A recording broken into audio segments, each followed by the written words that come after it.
Good morning. I'm going to go ahead and start with announcements first, as we go through a few things. Thanks everyone for coming in and sitting so quietly. We didn't want to be quite as quiet as we often hear, but they're all on social distance. If you need to go to the bathroom, only the ones in the fellowship hall are open. If you go to the shower, please make sure that you're careful of the ramp or the way appropriately social distance for ramp. You go out towards the kitchen and go out the window side of the bathrooms. The doors are ajar, but they won't stay open. They're self-closing. So you need to, because I didn't want to leave the door wide open. And when you come out, you come back to the ramp side, and there's arrows on the floor, and back to the ramp and do it that way. So that's just that little housekeeping job. So just for announcements this morning, again, just a regular, if you want to speak with Victor Allen, and we do have her connected now to the pastor, send them an email, if you are having a job, we think they're ready to go. We are still working on the call process, taking a little extra time, even though I'm like, there are not, so many things aren't working. People are working in them and now people are going on vacation. The call process, if you have a nomination, please let me know. You can text me, call me, email me with your nomination. You can nominate yourself or someone else. And if you nominate someone else, I will check with them if they're selected. So during the COVID-19 pandemic, we're working hard to keep lines of communication open. If you need a bulletin, particularly those of you who watch us on Zoom or Facebook, we want to mail to you. I'll leave them in the office. They'll be happy to mail you a paper copy because I haven't figured out yet how to advance two different computers at the same time. When I figure that out, if I can figure it out, you'll see the bulletin also. And I'm thinking about going over right after announcements and making it on speaker as you see on Zoom and Facebook more of us updates and younger. Prayer team request should go directly to Grace Knowledge or Laura Adams. In-person worship starts today. Please continue to use Zoom, Facebook, and I am recording. I want to know that too. I am started about 10 minutes ago. So we are recording. If you need a reopening letter, let Lisa know. We can get you a letter and explain the guidelines. If you have any questions, contact Victor Allen and myself as well.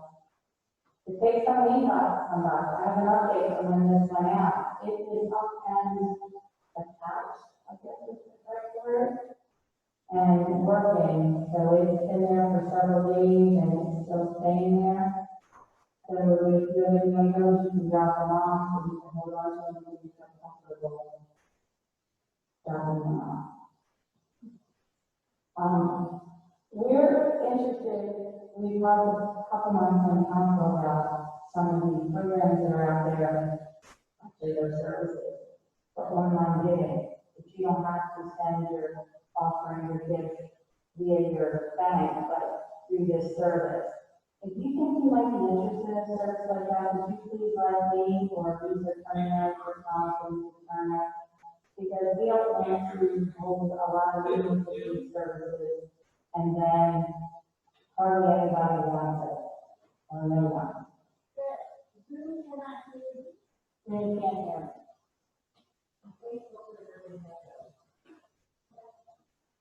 It's probably the microphone here because they can probably hear you without it, but not hear you.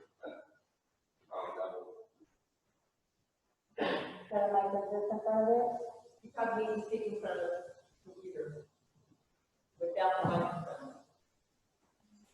But they heard you before. They heard me before, so I know that's not the problem. And then we'll hear you. I'll keep talking. It's probably on Zoom. I'll keep seeing everything. You know what I need? I need that speaker system from inside the music process. So we have a technical difficulty. I have the key, then, and you can get it. I don't know. It's out in the closet, it's on the table as soon as you walk in the room. Micro.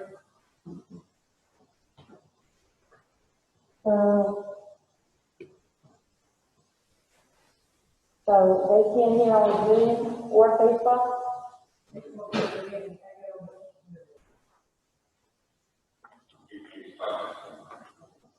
So what I'm doing is I sent Karen for my speaker system that I normally use, and I'm gonna set it up and see if that works. And I'm also gonna check the mic here. We can understand you clearly right there. I think it's like reverb from being further away. But I thought with the sound system, mic, I have microphone. Should I pick same as system?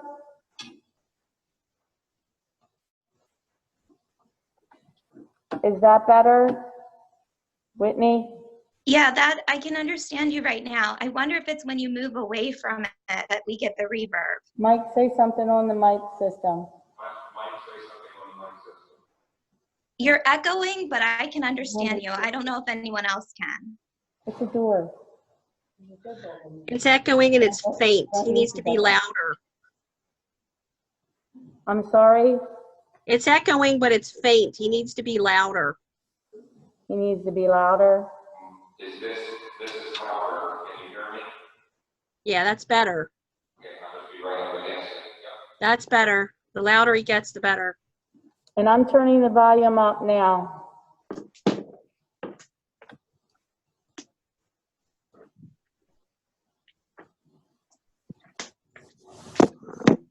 All right, Mike, try again because I just turned the volume up. Mike's microphone, is this clear?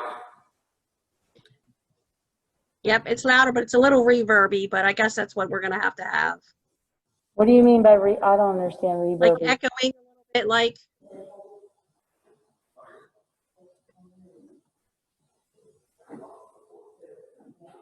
There's somebody keeps walking back and forth. Is that Karen? She's supposed to be seated. It's like there's an echoing. Yeah, I'm working on it.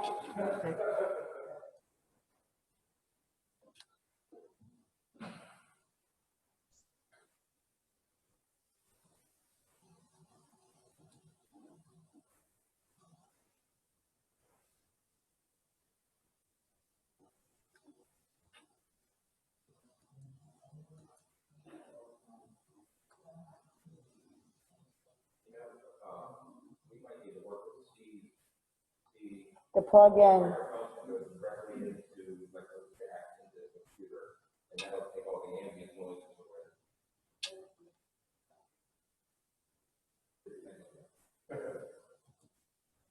There's nothing else I can do on here.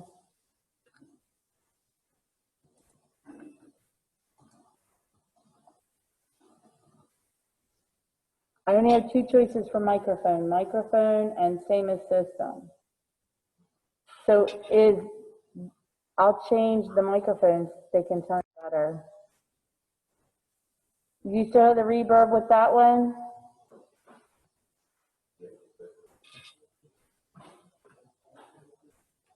For you, we don't have as much reverb. Can Mike talk again?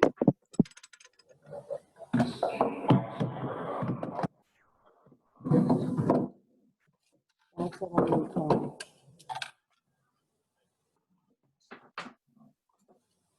Thank you. I can plug it in right here.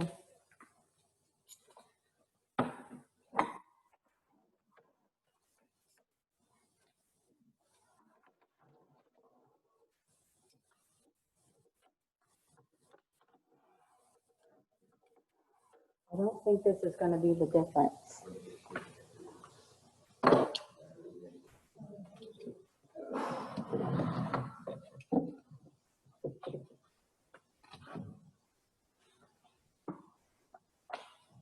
All right, I plugged everything in.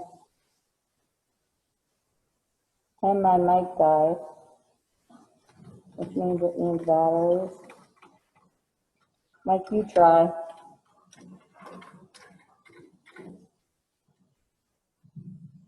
So is that any better? There's another one, this one works. Is that any better? Yes, you're much better. All right, that's probably been as good as I'm gonna get until I can work on it during the week. When I'm here, I'm gonna put it on speaker view. Thank you for working on it. Thanks, everybody, for bearing with me.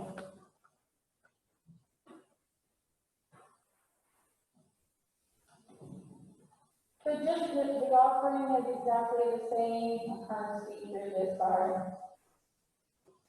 And thanks for keeping on your offering. All right, Vicar Allen, I'm turning it over to you. I'd like to welcome Vicar Allen to our first in-person service.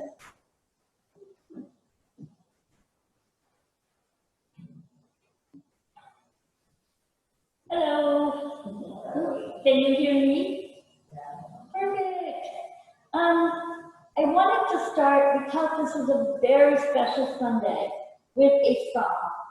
It's Psalm 122, and I always like to pray the Psalms back because, after all, Psalms are prayers from David, from people who are so desperate or so happy. And they sang these or prayed these. So I want us to pray this song together.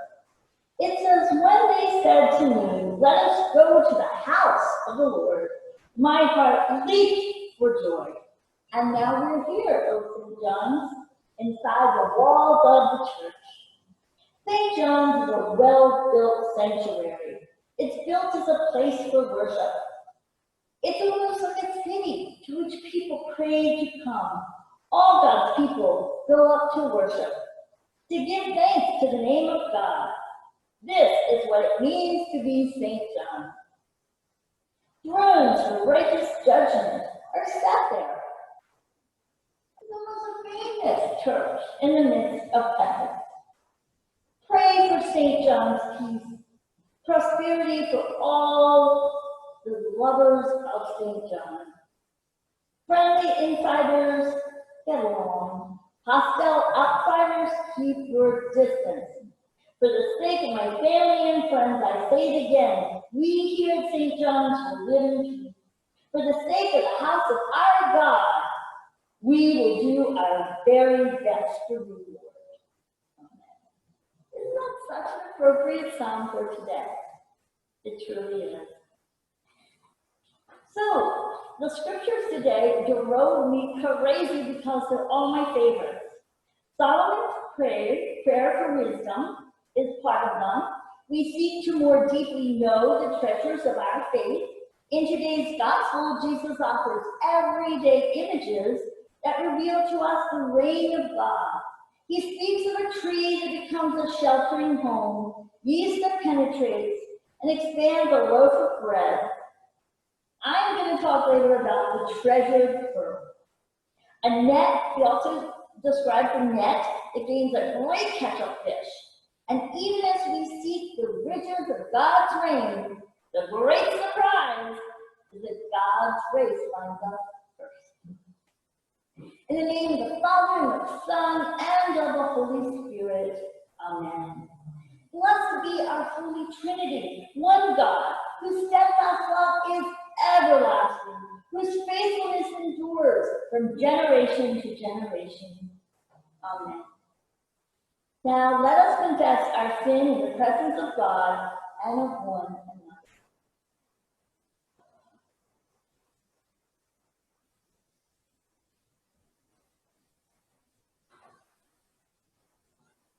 Most merciful God, reconciling God, we confess that we worry about each day's needs, even when you have promised us abundant living. We place our hope in ourselves and our own willpower, and we rely on our own efforts when they fail us again and again. And relying on you brings us such great success again and again. But we fail to believe that you provide enough for all. We abuse your good creation for our own benefit, polluting and causing excessive waste out of our greed and selfishness. We fear difference and we do not welcome others of all walks of life as you have welcomed us. We sin in thought, word, and deed. Not only by what we have done, but what we have not done. We have left it undone, Lord. By your grace, forgive us. Through your love, renew us, and in your spirit, lead us. And give us a clean slate and a new day to begin again, so that we may live and serve you in newness of life. Amen. Oh, greatly beloved of God, by the radical abundance of divine mercy, we have peace with God through Jesus Christ, through whom we have obtained grace upon grace. Our sins are completely forgiven, and now we can live in hope, for hope never disappoints. Hope is the anchor for our souls. We love others because God's love has been poured richly into our hearts through the Holy Spirit. Amen. And now our gathering hymn, Accept, O Lord, the gifts we bring.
Let us pray together.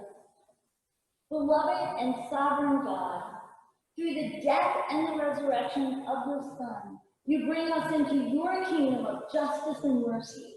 And by your Spirit, give us your wisdom, that we may treasure the life that comes from Jesus Christ, our Savior and our Lord, and be grateful for all your goodness.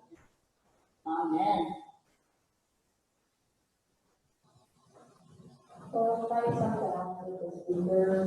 I tried to learn about the music room and I set them up in front of the computer, so you're probably hearing two talks. What you're hearing is the sound coming out of their little speakers in front of the computer. I'm trying to do something different. So the first reading is from 1 Kings chapter 3, verses 5 through 12. Because Solomon did not ask for long life, riches, or the defeat of his enemies, God gave him what he asked for, wisdom to govern the people well. At Gibeon, the Lord appeared to Solomon in a dream one night, and God said, ask what I should give you. And Solomon said, you have shown great and steadfast love to your servant, my father David, because he walked before you in faithfulness, in righteousness, and in uprightness of heart toward you.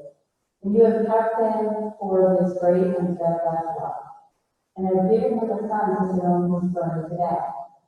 And now, O Lord my God, you have made your servant king in place of my father David, although I am only a little child.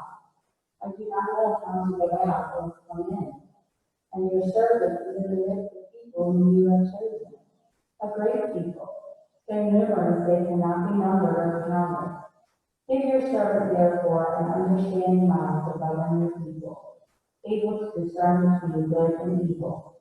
For who can govern this, your great people? If pleased the Lord that Solomon had asked it. God said to him, because you have asked this and have not asked for yourself long life or riches, or for the life of your enemies, but have asked for yourself understanding to discern what is right. I now go according to your word. Indeed, I give you a wise and discerning mind. No one like you has been before you, and no one like you shall arise after you. The Psalm is 119 verses 129 to 136.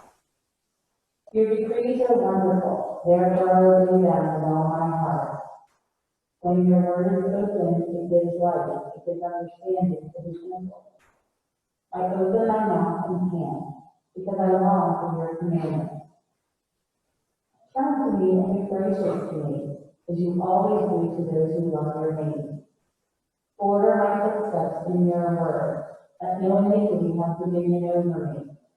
Rescue me from those who oppress me, and I will keep your commandments. Let your face shine upon your servant and teach me your statutes.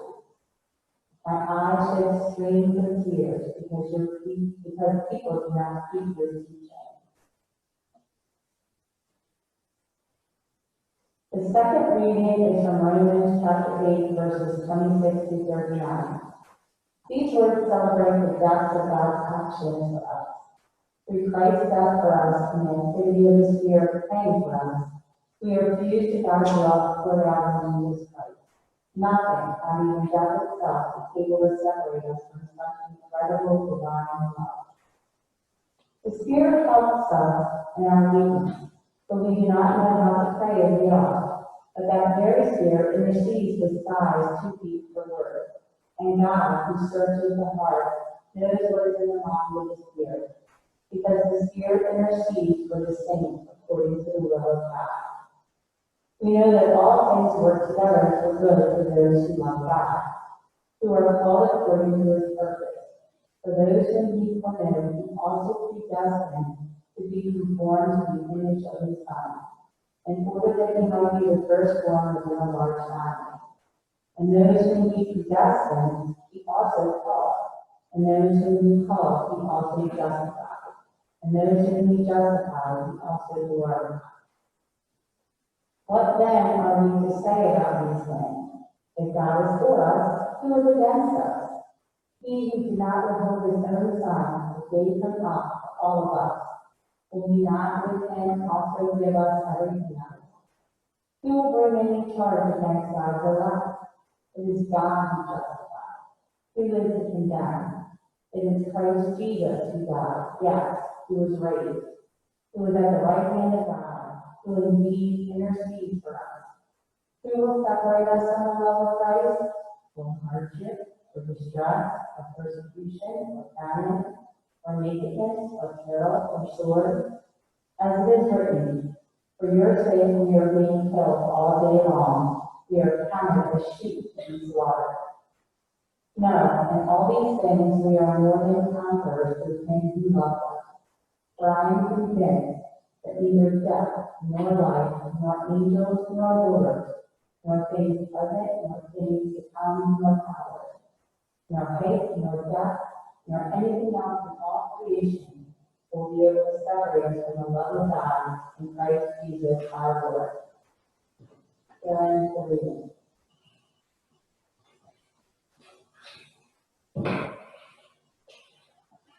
The Gospel of the Lord, one of my absolute favorites ever. I just love the story. Throughout Matthew's Gospel, Jesus and his disciples proclaim the good news that the kingdom of God is near. Here, Jesus offers several brief parables that explore the implications of this announcement for all people's lives. Jesus put before the crowd another parable. The kingdom of heaven is like a mustard seed that someone took and sowed in his field. It is the smallest of all seeds, but when it is grown, it is the greatest of shrubs and becomes a tree, so that the birds of the air come and make nests in its branches. He told them another parable. The kingdom of heaven is like yeast that a woman took and mixed in with 3 measures of flour until all of it was leavened. The kingdom of heaven is like a treasure hidden in a field, which someone found and hid. And then in his joy, he goes and sells all that he has and buys that field. Again, the kingdom of heaven is like a merchant in search of fine pearls. On finding one pearl of great value, he went and sold all that he had and bought it. Again, the kingdom of heaven is like a net that was thrown into the sea and caught fish of every kind. When it was full, they drew it ashore, sat down, and put the good into baskets, but threw out the bad. So it will be at the end of the age. The angels will come out and separate the evil from the righteous, and throw them into the furnace of fire, where there will be weeping and gnashing of teeth. Have you understood all this? They answered yes. And he said to them, therefore, every scribe who has been trained for the kingdom of heaven is like the master of a household who brings out his treasure, what is new and what is old. Here ends the gospel.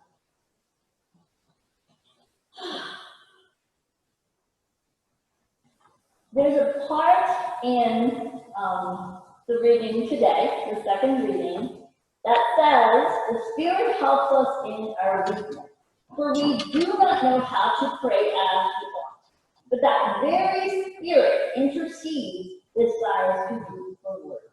So please remember that anytime you ever are so sad and so heavy-hearted that you forget how to pray, or don't even know what to say, because you're so laden with oppression, sadness, anxiety, grief, isolation, loneliness, etc.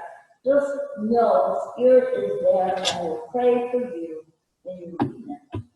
That's part of the scripture that truly is magnificent. But there's also that big part about separation. And boy, do we know all about that right now, don't we? We need to social distance. We need to stay 6 feet from others because of the COVID-19 and that separation. New mothers with their babies are going into hospitals, and then they hold their baby up to windows, and the family gathers around that side of the hospital lawn or patio to see the baby. And one mother recently said to me, she said, oh, I can't wait till they can hold the baby. But when will that be? That's separation. Then some retirement homes are now allowing visitors for 30 minutes once a week, and it's family only. And the family sits outside a big glass partition, and they're on phones, just like in prison. Seriously, they talk to each other through phones for 30 minutes. That's separation. In-person meetings are on Zoom a lot of times now, and our heads are together, but our bodies are separated by miles and miles. And then let's forget the COVID for a minute. Divorce separates husbands and wives. Custody battles separate children and parents. Ongoing quarrels separate families. We are people of separation. And then I guess there's good separation sometimes when we leave jobs for better jobs or retirement, when we graduate from schools, when we move from neighborhoods into the neighborhoods we want to live in. But there's just some pain in that. There's a lot of pain in that, but it's a human thing to keep separating. We forget about old friends, we move on, and a lot of times these are long-term separations. People who hold on to one friend their whole lives are rare. They're really rare, because friendships change and move, and then of course separation happens when our loved ones die. That's separation. Separation can be painful, can be lonely, can be isolating. We deal with it somehow, right? We're used to it. But there's a kind of separation that's worse than that. Worse than the pandemic, worse than being separated from folks we love. It is mental and physical separation from our own selves that we were created to be by God. who wanted us to live abundantly when he created us in the Garden of Eden, did not want us to have problems, did not want us to suffer, wanted us to live joyfully like children. Jesus even said that, open your mind, feel like a child again. But no, we separate our public selves from our real selves that are inside through internal conflict, guilt, regret, layers and layers of junk and clutter that separate us from who we truly could be. So let me explain. Maybe in my counseling and my work as chaplain and all, I come across a lot of folks, I would say 100% of folks, if they open up to me, we talk about painful memories that they've had since they, maybe from childhood or maybe from a marriage they thought would work. So they're so worried of the relationship. They're done. They're like, I'm kind of done. So they become a little closed, skeptical when they want to open and accepting. Fear of rejection. Whoa, I had to conquer that at the hospital because I knock on doors and I say, hey, I'm Ellen from pastoral care. I'd love to talk with you. We're fine, see ya. I'm like, okay then. That's a fear I conquered. Because now what I do when people reject me is I stand there anyway. And I say, can I just sit with you? And they usually let me. But fear of rejection is holding me back from being with people who truly could have used a listening ear. We're fearful of telling others how much we hurt, right? Because they may ignore our hurt. Or if you're like my tough German mom, say, oh, get over yourself. It'll be better tomorrow. And so sometimes we don't open up and let other people know we're hurting. Because we always have some problems that we'd love to talk about. We fear being excluded, and so we fail to bring friendships into our lives. Then there are some really tough ones. We're angry. We're so angry. Angry is a secondary emotion. It's not the first thing. It always comes from something else, like hurt, like fear, like rejection, like regret. We shun, we remedy for our anger, because sometimes people want to hold on to that. It's easier to be angry than to be hurt. Our pride tells us that there are certain hurts we should not and cannot forgive. And so we ignore and shun those that hurt us, or we keep them at a distance. There are certain family members in my life, and I love seeing them together when they're mad, because they actually can sit together and they turn their bodies away from each other. It's a very awkward thing. You've been doing this for like 15 years. They want to be at family gatherings, but it's toxic. So they just can't open up now and forgive them. They just can't do it. And yet, we were created to be like that. We were created to be forgiving, peaceful, calm, living in abundance, and grateful for what we have. But somehow that self, that we, our best selves, our real selves, has been separated from the self we have become and the self that we sometimes show to the world. That is so sad. But we put layers and layers of protection on us, just like sunscreen, that won't be burned. That's a good metaphor for what we do in living. We put layers and layers on us. Oh, we don't care. Oh, I can handle it. We put those layers on so we won't be burned. So we separate and we stay apart in many ways, not just because of the pandemic. So think about the long list of layers that we put on like clothing to cause us to separate from others, from our real selves, and yes, even from God. Even from God. At least we feel that God sometimes is nowhere to be found as we struggle with health issues, irrational and rational fears, putting idols forward as trophies of the success we need in order to survive well and live abundantly. Oh, there's so much clutter. Most of it giving ephemeral or short-lived joy and pleasure to us, right? That beautiful expensive piece of clothing we think will last forever. Darn, if something doesn't happen to it, it develops a hole, or you get a thing on it that won't come out. You know, I'm talking mostly from my own experiences. I'm never accusing anybody. But sometimes our quiet time with God, like I said, at least for me, comes after a lot of other priorities, like reading the latest good book, binge watching a good series on Netflix, relaxing in the sun, spending quality time with family and friends, if you can manage that even, or just being lazy and calling it self-care. You name it. Seems we can always find an excuse that separates us from the best relationship that we could have with the one who loves us more than anybody or anything. It's an awful feeling to be separated. We were created by God to be in fellowship with each other and with God. And when we don't have that, we're miserable. We can't face it, but that's the hole. The hole we try to fill with other things, like material possessions, or cars, or houses, or success, or winning, you know. But that hole needs God. That's why it's just so beautiful to be here. We are in fellowship personally. We are in fellowship on Facebook. We are in fellowship on Zoom. We got 3 big communities. And then we're even going to include people who watch YouTube. Because they're part of our fellowship too. We can see each other on screens and pews. We are holding our own in fellowship during a tough time, and it's a sign that we don't have as much separation as maybe the devil wants us to.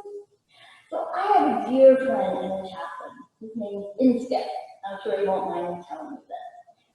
He is chaplain, and so he presents case studies before our group of what happened. He went to a man in the hospice who was probably had a few months, and he was living pretty comfortably, a lot of pain meds and things. But he woke up for 6 mornings in a row and saw Jesus Christ either standing by his bed or sitting in a chair. And he called Inskip. He said, I've got to talk to a chaplain. I've got to. And when Inskip went, the dying man said to him, I don't get these weird dreams, and sometimes I feel like I'm awake. And I see Jesus. I haven't been in church for 50 years. I stopped going when I was a kid. I don't even know if I believe anymore. I don't. I got no interest in the Bible. I don't know scripture. What in the world is Jesus Christ doing here with me of all people? So I started really praying about this. And Skip said, what do you think I should say to him? And I thought deeply about that man being like this great pearl, right? Great pearl to God. A great pearl that the person in the parable goes and sells everything he has and buys the pearl. Didn't Jesus do that? He sold everything he had. He died for this man, just like he died for us. He died to pay the price of that pearl for that pearl. So each of us is that important to him. Christ is there for us. And it dawned on me, I said to Inskip, I said, you know what? That man may have left Jesus, but Jesus never left that man. And so he died with kind of a peace that after all those years of regret that he did have the abundant life Jesus promised, Jesus came at the end.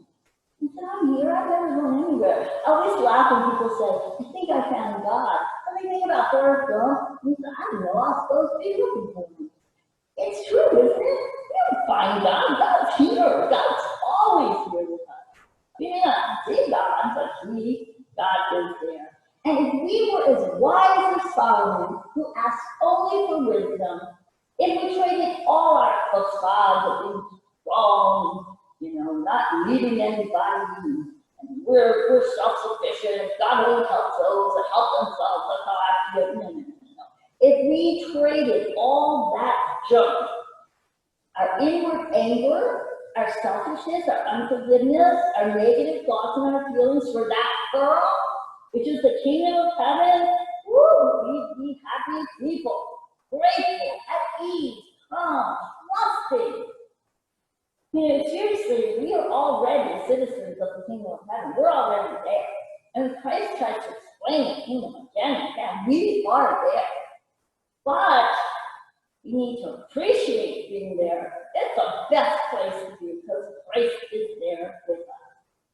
Now, the second reading from today about separation from God, that's my favorite. So I use it at every single funeral I've ever done. I even sneak it into weddings. I've snuck that into weddings. I work it into counseling sessions. Romans says this, what then are we to say about these things? If God is for us, who is against us? The pandemic, the anger inside us, the anxiety, the depression, the problems we have? Oh, heck no. It powerfully ends with this. For I am convinced, says Paul, that neither death nor life, nor angels, nor rulers, nor things present, nor things to come, nor powers, nor heights, nor depth, nor anything else in all creation will ever be able to separate us from the love of God in Jesus Christ. Before I told you guys that life tries hard to separate us. I know that from my own experience. Life, with its problems and sadnesses, etc., tries to separate us from that love. But yet our spirit is willing, eager, and desires to stay close to the source of that life of God. However, the pressures, evil, the sin in the world, overwhelming responsibilities and duty, they all trigger fight or flight, and sometimes usually we flee to whatever makes us feel better, eating, right? Buying things, yelling at other people, blaming. Oh, blaming is so fun, isn't it? You get off the hook. You lie to get off the hook. You shirk who you use. They're expecting too much. And they eat some more. All that sin tries really hard to separate us from our best life in Christ. But we are promised that none of that can separate us. I love Paul's list. It goes on and on, doesn't it? It includes angels. Because evidently in those days, there were some evil angels or demons that, he thought were getting into him.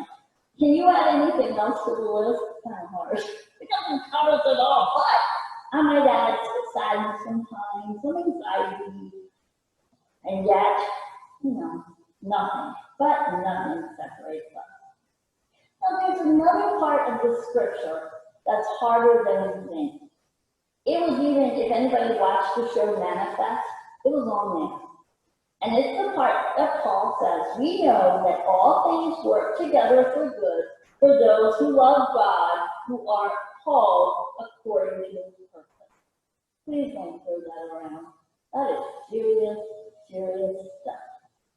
Try saying that to a parent who's just lost a beloved child. Try saying that to someone who just heard their diagnosis isn't good. Try saying that to somebody who's in such pain that can't stand it anymore. You know what I'm saying? I try not to say that unless I know that whoever I'm talking to has a deep, abiding trust and faith that even in agony, the grief, and the suffering God has in his control and will help us and get us through it, and something good will come of it. That's a tough one. And sometimes when I face that scripture, you know what I say? I say, just like the follower of Jesus said, I believe it, Lord, but help my unbelief. Help my unbelief. Just you and I talking here, things are not easy. But what I realize that no matter what I go through, I'm in God's hands and I'm resting deeply in the arms of Jesus. And every time I preach anywhere I've gone, Jesus was right there in that pew and he's back. In Zoom, it was kind of hard to see him. I think he was not a video. But seriously, he sits there. And I know that even if I botch up badly, he's there. He's going to redeem me. And that's why a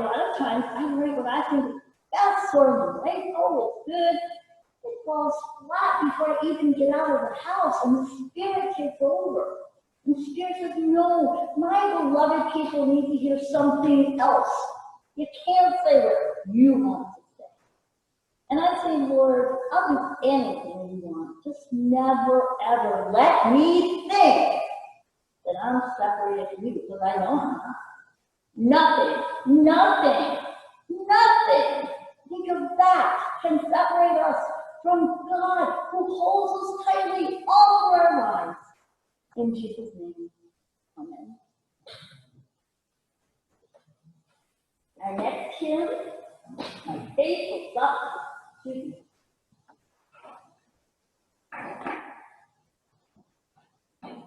Oh.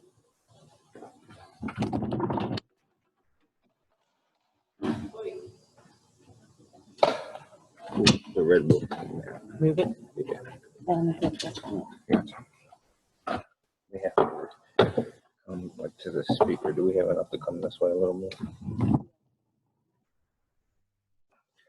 goes in the headphone jack. All the frames off. There it is.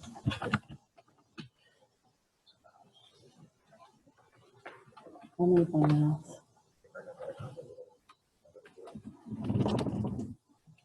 Can you still see? I'm gonna have to readjust. More?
Yeah, time for the children's sermons. I hope that some children come on Zoom or Facebook.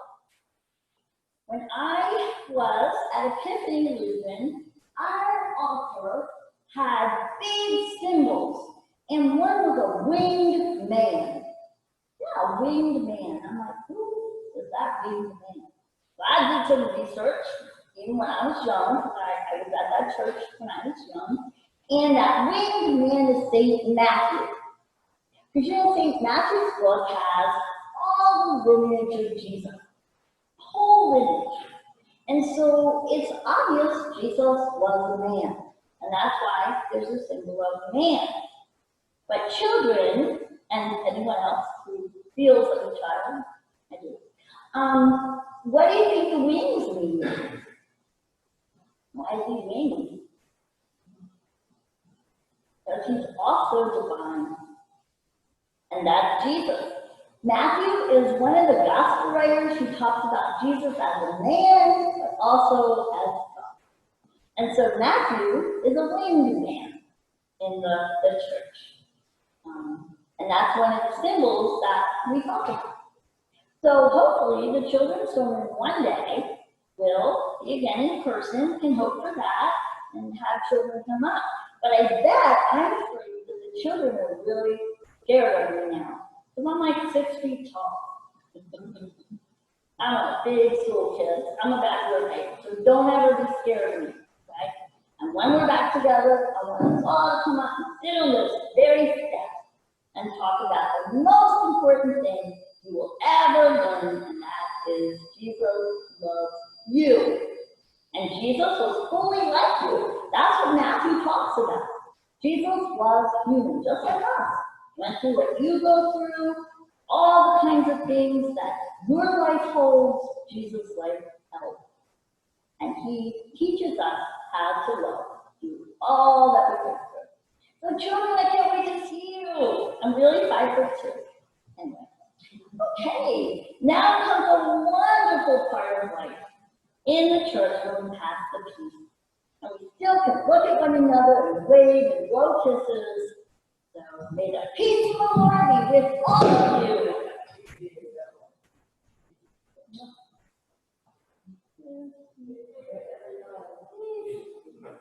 Peace be with everyone on Facebook, everyone on Zoom, and I can see a few kisses. On Zoom, I saw a nice little peace be with you kiss. Now, the offering time. For the first time in months, we can receive offering in person if you're here. It's in the back in containers that have not been touched. You don't have to touch them. You can throw it right in there. But if you're not here, please continue to send in your offering, drop it off at church. I'll be in the office a lot now. I'm so excited about that. And also Lisa, of course, can receive your offering. You can leave it in our box. We check it constantly, the mailbox. Box is not cash, obviously. This is a challenging time for everybody, money-wise. So much silence on the news. We luckily have our box there now for food.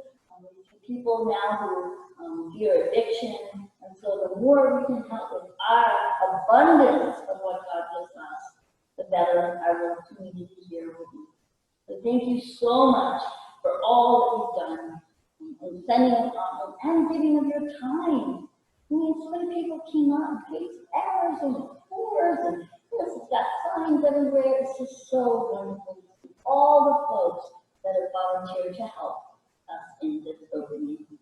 So let's pray together. Oh God of goodness and generosity, we thank you that you have given us everything, and we can give ourselves to your work here on earth, to be your hands and your feet, and doing your work in Essex and beyond in the community. Please take what we freely give in time, talent, and money to show our love for you.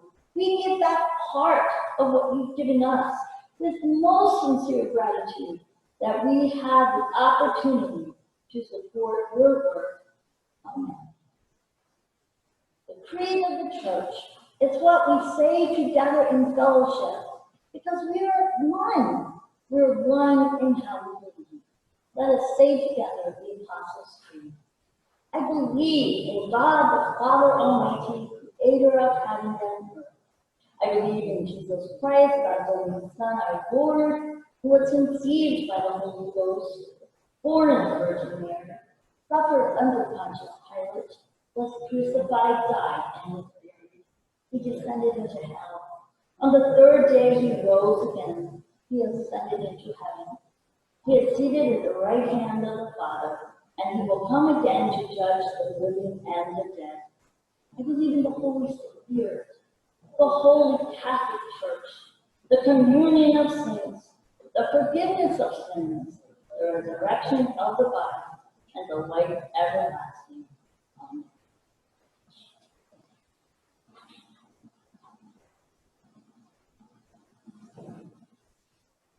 Confident in your care and helped by the Holy Spirit, we pray for the church, the world, and all who are in need.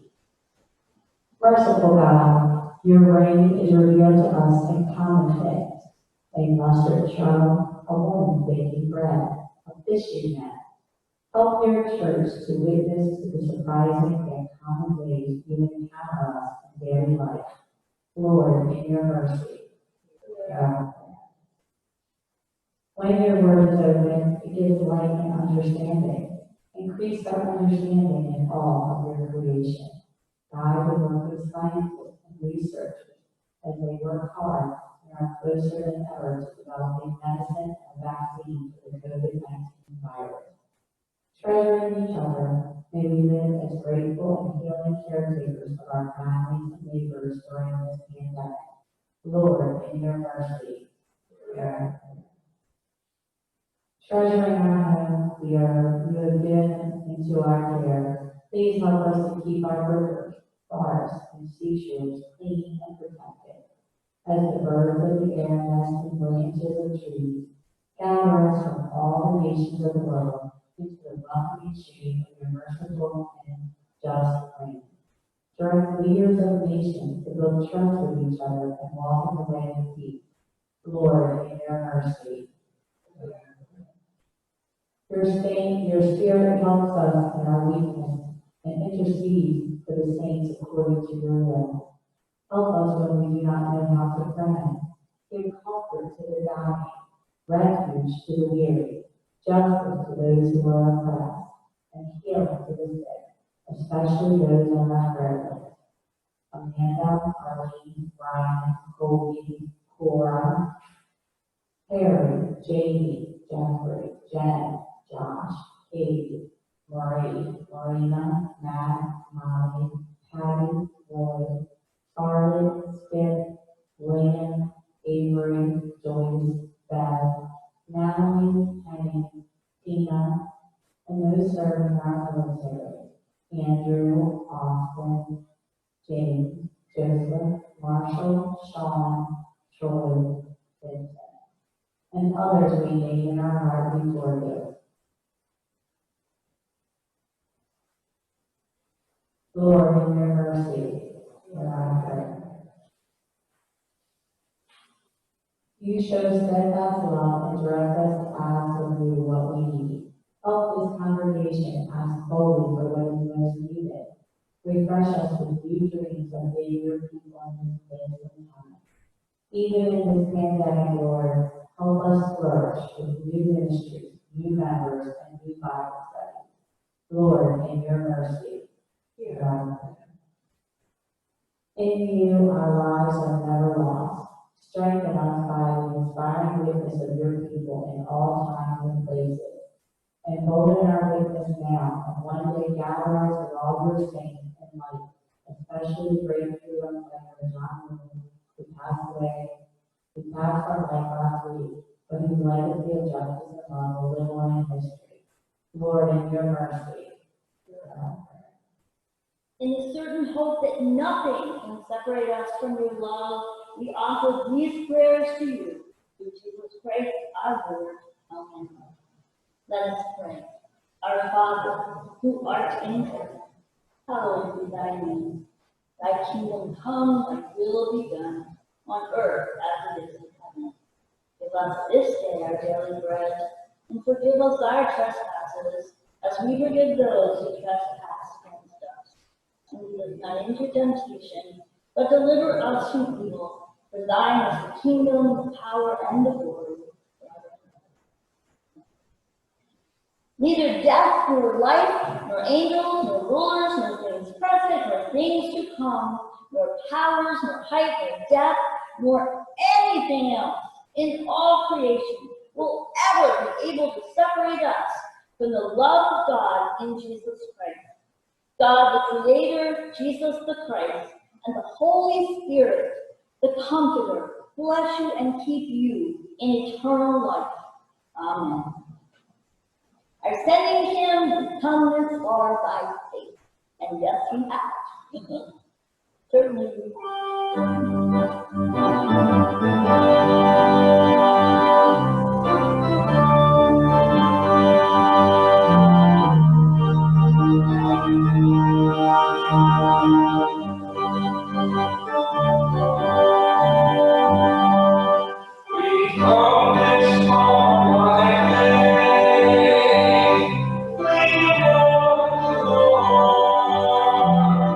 Trusting in His holy word, He's never failed us yet. Oh, yes, we come this far in faith. We come this far in faith.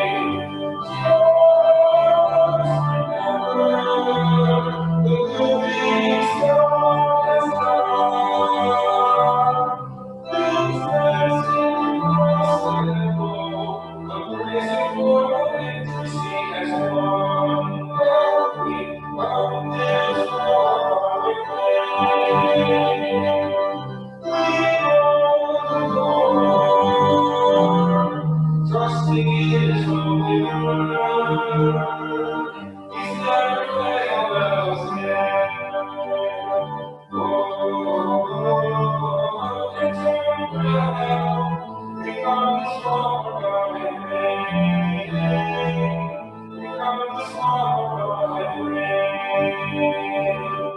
Don't discourage, control in your mind. You bear your burdens, and you'll go slow and stride. We come this far with faith. We know the Lord, trusting in His holy word. He's never failed us yet. Oh, it's forever. We come this far with faith. We come this far with faith. Before we go and see this match, we want to thank Mike. He is back there, I swear. For the organ again. What a blessing to do the organ again. Also, before we go, just a reminder, because of the abundance of caution, our favorite phrase most people use, we're going to dismiss. I'll dismiss Peter from the back. So then please just continue on out into the beautiful summer weather. And maybe one day we'll be able to chat again. But for now, please just go straight out so that we don't have any people, too close. I don't know about you, but sometimes, I eat public and anyway, we don't want that. But God, thank you that we are here today. Thank you, thank you, thank you. Now go in peace, and Christ is with you. Thanks be to God. Hallelujah. So we'll see our copy.